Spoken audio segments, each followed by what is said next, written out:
Welcome to Tempo Africa TV with Ellie Naimul Talk Show. And today we have a very special guest that we are going to bring on. And this guest is very well known in South Sudan, in the Nur community, and all over South Sudan as well. So we are very honored and very excited to have him on today. So we're going to go ahead and interview him, ask him some questions, like what were his inspirations behind music, because his music is booming. It is very well known in the industry. And we're going to play one of the songs later, halfway throughout the show, okay?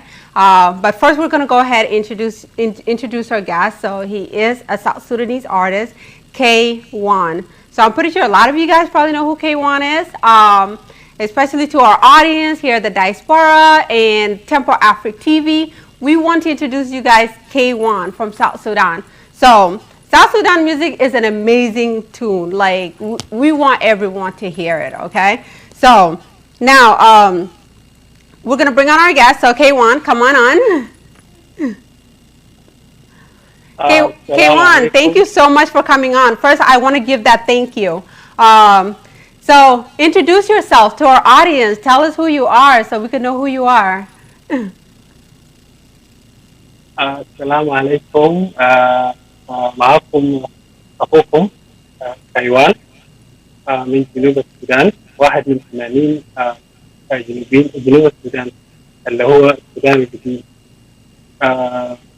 مبسوط جدا الليلة إنه أنا مع إلي جمال في برنامج بتاعها في تيمبو أفريكا تبي.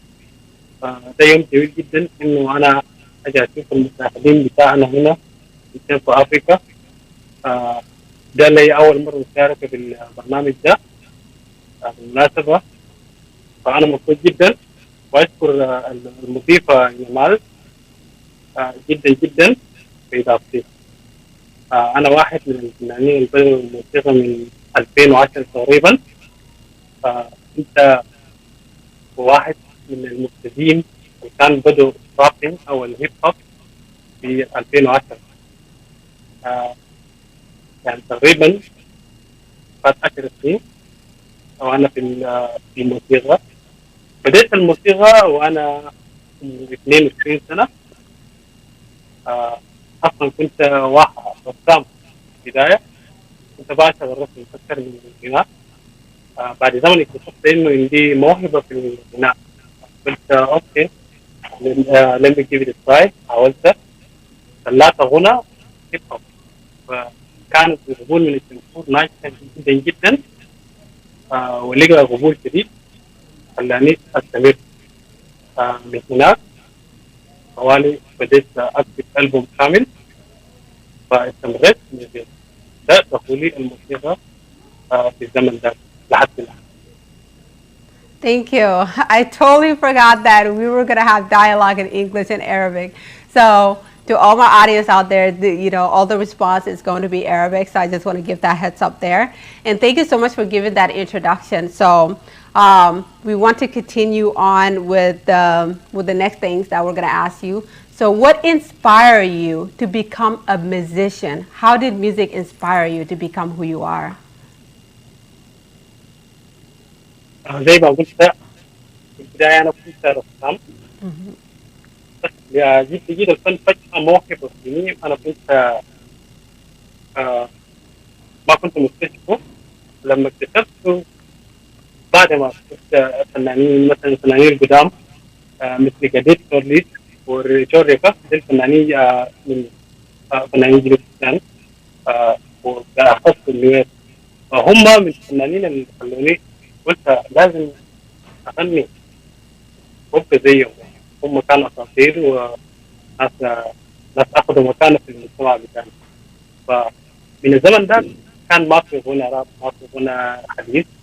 بس بعد زمن شفت إيمانويل كان بيغني راب، والناس اللي هو لحظة النوير اللي في السودان. قلت أوكي إذا شغلة يمكن يخصوا في يغنوا به يعني. فقلت أغني. الناس اللي عملوا القوانين وأغني هم الناس اللي كانوا قدام، منهم إيمانويل جال الفنان القدير جوردن كون، ومنهم الفنانين الجداد من اللي هو كان جي. فالناس دول كله خلوني شجعوني إنه الفن حاجة كويسة، منهم ذوق برضه كمان. دول من الناس اللي خلوني أشتغل الفن أو أبدأ المجال الفن زائد الموهبة اللي كان في المجال. Wow.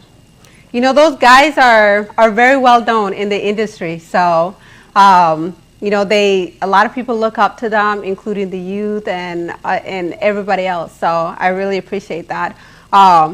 So tell us a little bit about what are the challenges with you individually? What are the challenges starting music, and what are the challenges in order to become who you are today and a legend? واحدة من التحديات اللي كانت في الزمن اللي أنا بديت فيه الميوزك هو إنه أنا هبدأه كيف و200 وممنوع، يعني ما كنت عارف الطرق اللي ممكن أنا أبدأها كيف. بس كان في واحد من المغنيين في الزمن تقريبا 2009 كنت معاه، هو كان فنان كنت برافو يعني. أنا كنت بحبه، كنت برافو واحد اسمه موسى دانيال، وهو فنان كان في الزمن ده فنان اللي يقدر يشجعوا في الموسيقى بتاعه. ما شاء الله هو ماشي كويس، فهو وراني الطرق اللي ممكن ادخل بيه الفن. فالتشالنج الاول كان هو انه كيف ابدا. التشالنج الثاني هو انه عشان انت لو فنان مبتدئ بيبقى صعب انه يقبلوك الكوميونتي، يعتقدوك انت احتمال ما حتنجح، you're not going to make it. so بيكون صعب.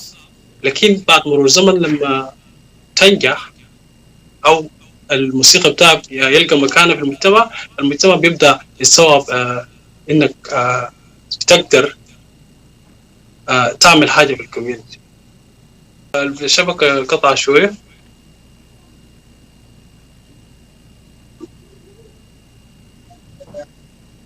ده واحد من التشالنجز اللي بواجه الفنان المبتدئ. فكفنان كفنان أسطورة أو فنان قديم مثلا، بعد ما الناس يعرفوه التشالنج بيكون إنه أنت بتحاول تمسك المكان اللي أنت وصلت فوقه، فلازم تجي بأغاني لها معنى أو أغاني قوية، ما بتكون زي المبتدئ. فالمبتدئ عادي إنه يطلع أي غنى عادي، بس للزول القديم أو الفنان القديم بيكون صعب الاختيار إنه يختار شنو لجمهوره بطريقة كويسة. فده من التشالنجز اللي واجهنا كفنانين في البداية وفي النهايات أساطير أو فنانين قدام في الميوزك. It's definitely not an easy journey. So thank you for explaining those challenges. So at least a lot of people can understand before they get into a position like you're in right now as well in the music industry. Yeah. So what is the main message behind your music? What are you trying to tell the world? What are you trying to have the world hear from you? So we're back on. Right. Yeah. All right. So the next question I wanted to ask you was, what was the main message behind your music? What is the message that you're trying to tell the world or your community or whatever your intentions are? What is the message behind it? شكرا للسؤال. طبعا دائما الرسالة في الفن بالذات في فني أنا هي الوحدة بين الناس، سواء كان كوميونتي مع كوميونتي ولا شخص مع شخص آخر.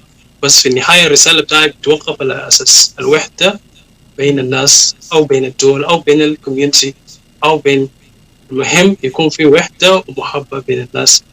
فالرسالة بتاعت الأغاني بتاعي كله بتركز في المحبة والوحدة بين الناس. Beautiful. Okay.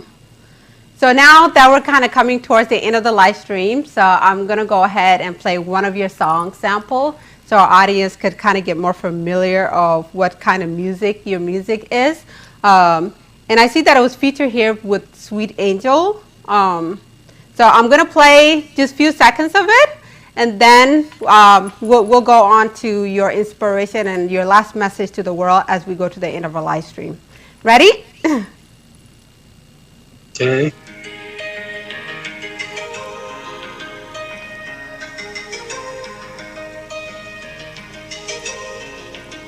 Sorry, أنا ما سامعك.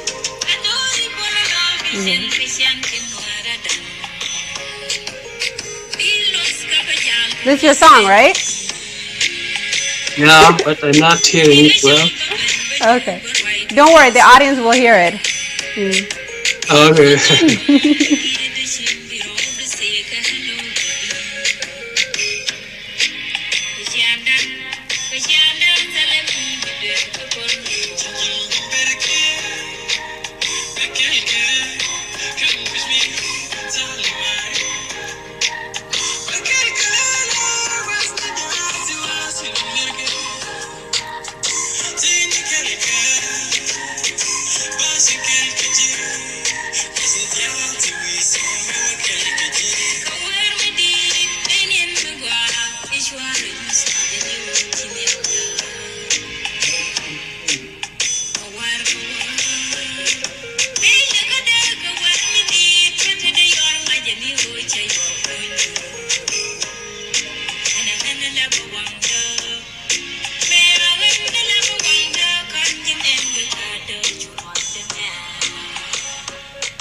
All right. I hope you guys catch that. So that's your song right there. That's your melody. It's beautiful.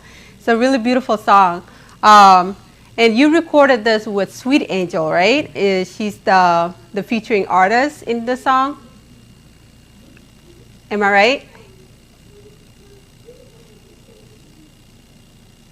Yeah, can you hear me now? I think there was a sound. Okay. Can you hear me? Lingia?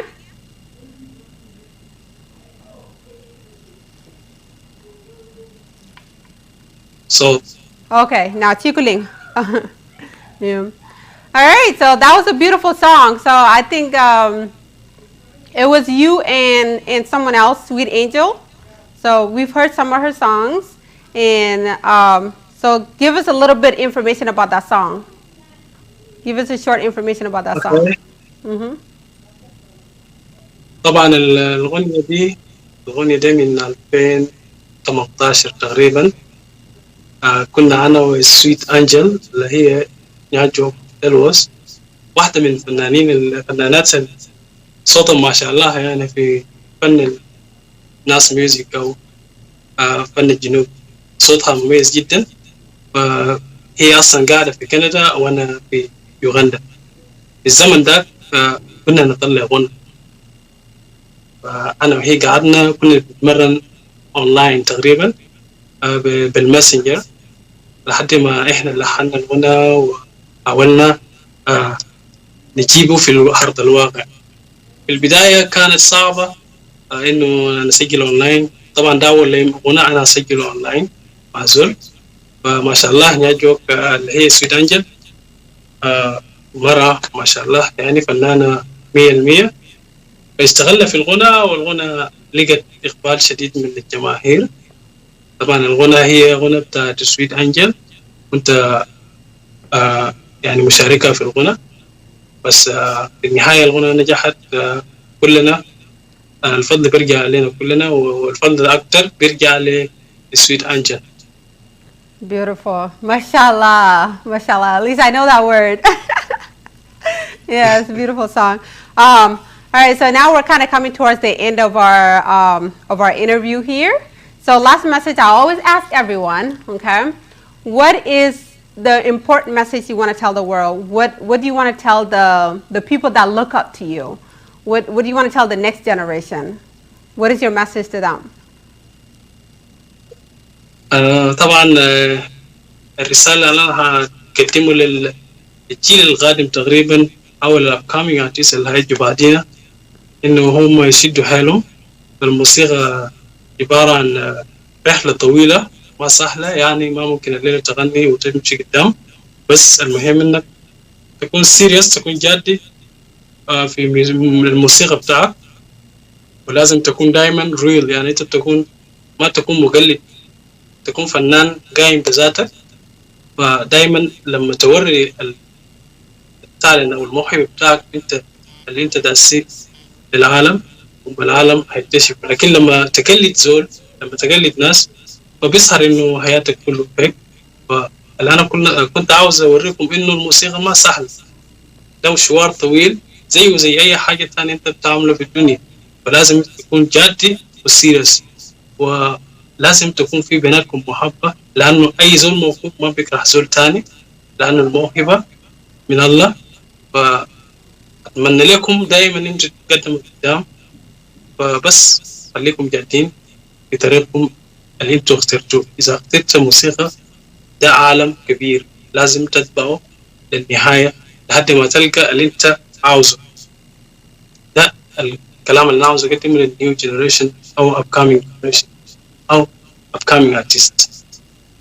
Thank you, thank you. So that's the encouragement from K1 to you guys. So for any uprising youth that are trying to come up in the industry, especially in the South Sudanese community, so that's the message we want to give you. Now, how can people find you? So give us your platforms. I know you're on Facebook and it's K1. How can people who wants to hear your music find you? Come again. How can people find you? How could we find you? I know you have a Facebook, you have Instagram as well, and also your YouTube.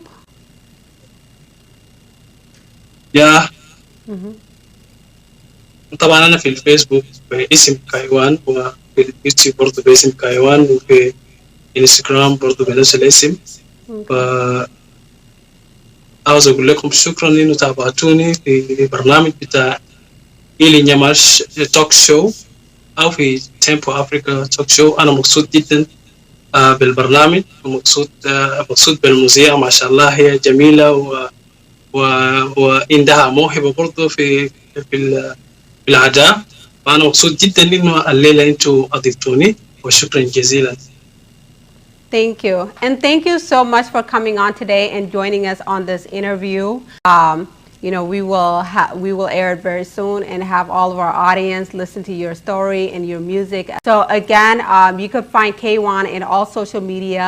It is spelled K-A-I, that's the first name, and last name is Wan, W-A-N. So you can find him on Facebook, Instagram, YouTube. That's where you can find his music there. So again, thank you so much for coming on and have a wonderful night.